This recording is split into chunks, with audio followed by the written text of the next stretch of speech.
بھائی اللہ کے بندو، حسین علیہ السلام ابھی شہید بھی نہیں ہوئے تھے، بچپن میں رسول اللہ کی گود میں کھیل رہے تھے۔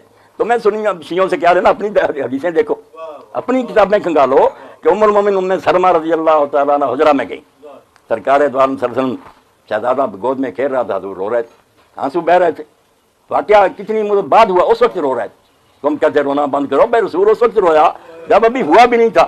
تو اس وقت ام سلمہ رضی اللہ نے پوچھا، اللہ کے رسول بچہ کھیل رہا آپ رو رہا ہے؟ فرمایا ام سلمہ جب سے زمین و آسمان قائم ہوئے ہیں، جو فرشتہ بھی میرے پاس سے اٹھ کر گیا وہ کبھی زمین پر نہیں آیا۔ یعنی یہ اتنا ہم واقعہ سمجھا گیا کہ جبریل امین آتے تھے یا دوسرے فرشتے، فرمایا ایسا فرشتہ اٹھ کر گیا جب سے زمین و آسمان بنے کوئی نہیں آیا۔ یہ مجھے اطلاع دینے کے لیے آیا کہ آپ اس بچے سے اتنا پیار کر رہے ہیں، یہ تو آپ کی امت کے ہاتھوں درائے فرات چڑھا ذبح ہو۔ تو نبی علیہ السلام سے اس نے کہا، فرشتے نے اگر چاہیں آپ تو میں وہاں کی مٹی بھی دکھاؤں۔ پھر اس نے ایک مٹھی مٹی کی بڑی حضور علیہ السلام کو دکھائی کہ یہ زمین ہے جس میں آپ کا فرزند تڑپے گا، اور یہ منظر زمین و آسمان دیکھیں گے، کانپ اٹھے ارض و سما، دشت و جبل تھرا اٹھے، دشت و جبل تھرا اٹھے، خاک پر جس وقت تڑپا فاطمہ کا لاڈ۔ کون تڑپا؟ پیغمبر خدا کے دل کا ٹکڑا تڑپا، فاطمہ کا لاڈ تڑپا، علی کی آنکھوں کا نور تڑپا۔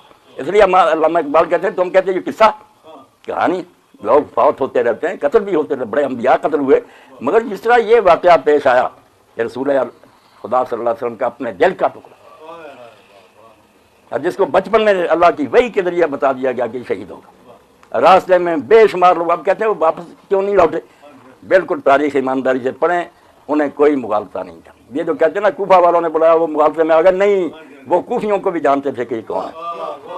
ان کے والد وہاں رہے تھے، ان کے والد گرامی وہاں حکومت کرتے رہے تھے، ان کے بھائی وہاں سلطنت کر کے دستبردار ہوئے تھے۔ یہ آپ ان کے ساتھ وہاں ایک ایک بندے کو جانتے تھے کہ یہ کس قسم کے آدمی، انہیں مغالطہ کیا، انہوں تو بیوقوف آدمی تھے۔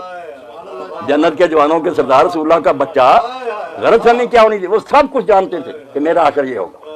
ایک موقع پر بھی تاریخ نہیں کہتی کہ انہوں نے کہا مجھے پتہ ہوگا، نہیں، بلکہ جو لوگ ارد گرد سے ملتے گئے بدوی، ہر چشمے پر انہیں کہا میں موت کی طرف سفر کر رہا ہوں، تو میرا ساتھ کیوں دے رہا ہے؟ ورنہ سیاسی لیڈر چلاکی کرتے ہیں، جانتے ہیں کہ ہمارے ساتھ کوئی نہیں، مگر سارا جہان میرے ہی ساتھ ہے۔ دھوکہ۔ امام حسین علیہ السلام بھی کہتے چلو جو خود بخود ساتھ مل گئے ان کو تو رہنے دوں، نہیں، ان کو کہا کیوں یار تم میرا ساتھ دے رہے ہو، میں موت کی طرف سفر کر رہا ہوں۔ کثرے بنی مقاتل، اس طرح دلیری سے موت کا استقبال کرنے والا ہمیں کوئی نظر نہیں آیا۔ لوگ مارے گئے، لوگوں کو دھوکے سے لوگوں نے شہید بھی کر دیا، مگر ایک آدمی جانتے بوجھتے موت کی طرف جا رہا ہے اور اعلان کرتا جا رہا ہے کہ میں موت کی طرف جا رہا ہوں، تم میرا ساتھ کیوں دیتے؟ لوگ چھٹ جاتے۔